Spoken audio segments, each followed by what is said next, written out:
땅이 스스로 열매를 맺되 처음에는 싹이요 다음에는 이삭이요 그 다음에는 이삭의 충실한 곡식이라. 땅이 스스로 열매를 맺되, 이 표현을 우리가 보면은 마치 땅이 자연적으로 스스로 열매를 맺는 것처럼 보입니다. 스스로라는 표현은 눈에 보이는 원인 없이라는 말이에요.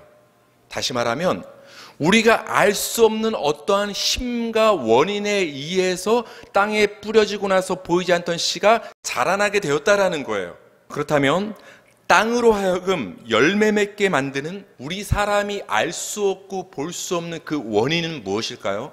백성은 다 큰 소리로 외쳐 부를 것이라. 그리하면 그 성벽이 무너져 내리리니. 그 백성이 그 성둘레를, 성벽을 7바퀴 돈 후에 일제히 함성과 고함을 질렀습니다.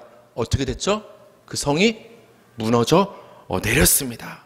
성벽이 무너져 내리리니. 이 말은 원래 이런 의미예요. 성벽이 스스로 무너져 내리니.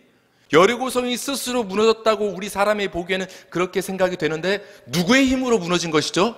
하나님의 힘으로, 하나님의 능력으로, 하나님의 역사로 여리고성이 무너진 거예요.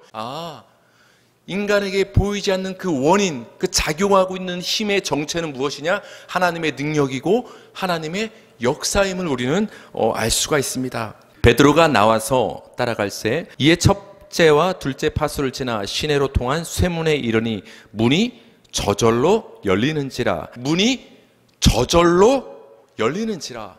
이 저절로란 말은 스스로란 말이에요. 사람이 봤을 때 스스로라는 거예요. 그럼 누가 연 거예요? 그 문은 여러분?